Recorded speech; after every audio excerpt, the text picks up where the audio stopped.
वो नहीं मानेंगे तो उनका समाज भी उपाय करेगा कि ये लोग जब चुनाव भी जाता है तो कुछ लोगों से टेक्निकल हिसाब से, टेक्निकल भाषा में ये लोग हिसाब किताब करते हैं। मीन्स कि जो लोग उपद्रवी तत्व हैं, असामाजिक तत्व हैं, जो समाज में गतिरोध फैलाने वाले लोग हैं, वो लोग सावधान रहेंगे, नहीं तो उनका प्रशासनिक स्तर पर पूरा उपाय और उनका इलाज होगा।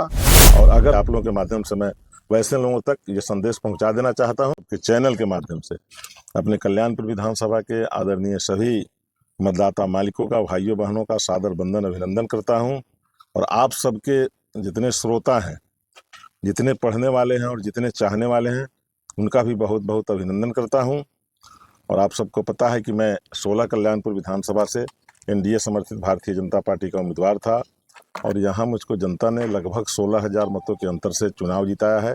सबसे पहले मैं अपने कल्याणपुर के महान जनता के प्रति सादर धन्यवाद करता हूँ कि आप बड़े अंतर से एक जीत दिलाई है और एक बड़ी जवाबदेही हमको आपने सौंपा है। हमको आपके जवाबदेही पर सत्यनिष्ठा के साथ खड़ा उतरना है। इसलिए पुनः एक बार आप सबके माध्यम से अपने महान जनता को बहुत बहुत बधाई, शुभकामना और धन्यवाद देते हैं।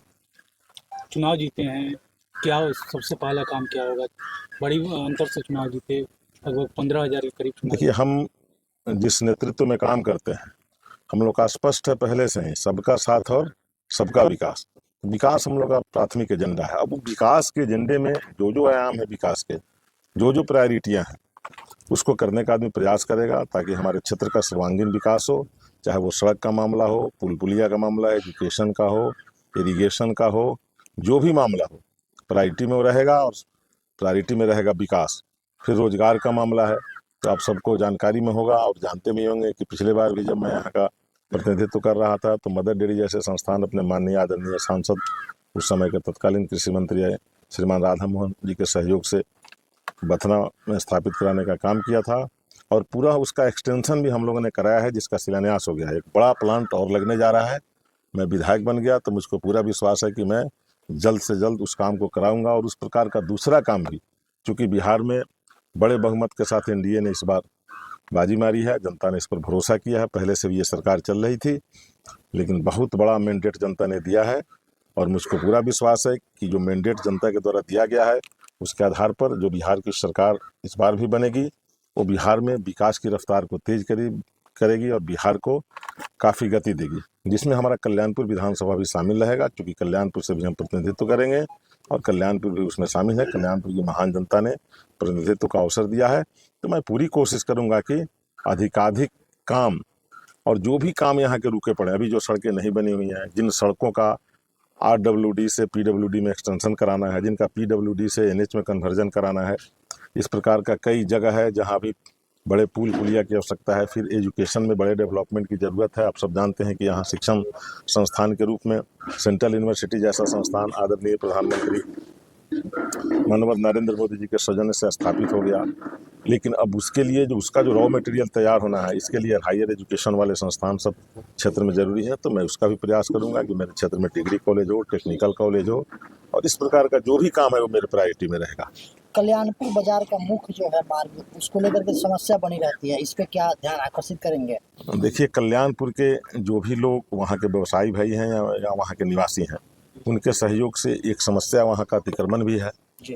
तो अतिक्रमित भूमि को खाली कराकर और फिर सड़क का एक्सटेंशन कराना, वहाँ से नाला निकालना ताकि पानी का निस्सरण हो, निकास हो, तो ये सब समस्याएं हैं दिमाग में। कल्याणपुर में एक जटिलता है। पहले भी मैंने प्रयास किया था कि कल्याणपुर को मुख्य सड़क से जोड़ा जाए, चाहे वो सड़क ढाका से निकल के इधर साहेबगंज की तरफ जा रही हो या फिर इधर मेहसी से निकलकर वृंदावन होते हुए कल्याणपुर होकर अरेराज की तरफ जा रही हो। जब तक हमारा कल्याणपुर मुख्य सड़क से नहीं जुड़ेगा तब तक उस बाजार का डेवलपमेंट नहीं होगा, और मेरे प्रायोरिटी में है कि कल्याणपुर को मुख्य सड़क से जोड़ना। कल्याणपुर शहर जो है, उस प्रखंड है, उसको नगर पंचायत या नगर परिषद जोड़ने का कोई प्रक्रिया है? नहीं, प्रक्रिया तो था, प्रक्रिया तो पिछले बार भी था, लेकिन कुछ नीतियां होती है। अब एक्चुअल 12,000 का पॉपुलेशन कम से कम चाहिए उस बाजार का, जो उस समय का मानक था, उसमें तब वो नगर निकाय के अधीन जा सकता है। तो एक तो अभी उतना पॉपुलेशन नहीं है, दूसरा कंप्लीट रिमोट है, देहात है।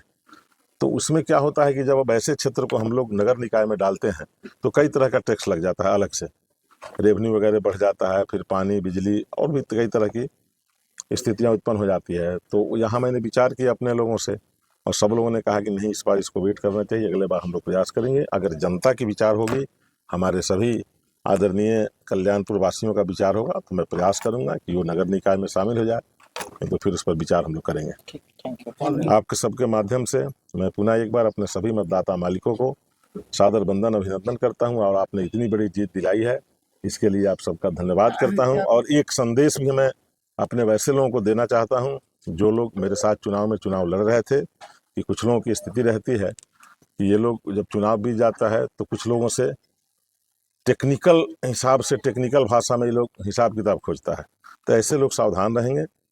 ये मजबूत सरकार बनेगी, पहले भी मजबूत सरकार थी। कोई भी इस प्रकार का जो नॉन टेक्निकल काम करने वाले लोग हैं, मीन्स कि जो लोग उपद्रवी तत्व हैं, असामाजिक तत्व हैं, जो समाज में गतिरोध फैलाने वाले लोग हैं, वो लोग सावधान रहेंगे, नहीं तो उनका प्रशासनिक स्तर पर पूरा उपाय और उनका इलाज होगा। और अगर वो नहीं मानेंगे तो उनका समाज भी उपाय करेगा। इसलिए आप लोगों के माध्यम से मैं वैसे लोगों तक ये संदेश पहुंचा देना चाहता हूं कि चुनाव बीत गया, सब लोग अपने अपने काम में लगे, शांति से अपना अपना काम करे। कौन किसको वोट दिया, किसने किसको वोट करा, अब इस चिंता में बहुत अत्यधिक न पड़े, नहीं तो उससे वैसे चिंता करने वाले लोगों के लिए हम लोग चिंतन करेंगे, और चिंतन करने पर उनको हानि और परेशानी होगी। जिस प्रकार से कहा जा रहा था कि चुनाव के टाइम में कि अगर वोट चोरी होती है और इस प्रकार से होता है तो नेपाल वाला हालात कर देंगे, लोग कह रहे थे महागठबंधन के कुछ कार्यकर्ता लोग। सोशल मीडिया पर बहुत सोशल मीडिया पर इस पर क्या कुछ कार्रवाई हो पाएगी? निश्चित रूप से कर, उस पर FIR हो गया। ऐसे बोलने वाले जो लोग थे उन पर FIR हो गया। अगर भाषा और व्यवहार में बदलाव नहीं हुई तो वो जेल भी जाएंगे, सलाखों के पीछे रहेंगे, और उनका प्रशासन और पुलिस पूरा उपाय करेगी। और ऐसा जो भी लोग हैं जो नेपाल जैसी हालात पैदा करेंगे या दूसरे किसी देश की हालात को ले आएंगे यहाँ पर, तो ऐसे करने वाले जितने विदेशी मानसिकता के लोग हैं, जिनको बिहार से प्रेम नहीं है, जिनको हमारी मिट्टी से प्रेम नहीं है, जिसको इस धरती से कोई मोह माया नहीं है, वैसे लोगों का पूरा इलाज होगा। ये नरेंद्र मोदी के नेतृत्व वाली सरकार बनेगी। ये आदरणीय अमित शाह जी गृह मंत्री हैं, जिनके विषय में सब लोग जानता है कि वल्लभ भाई पटेल के बाद दूसरे लौह पुरुष आदरणीय अमित शाह जी हैं, और गृह मंत्री हैं आज के दिन में।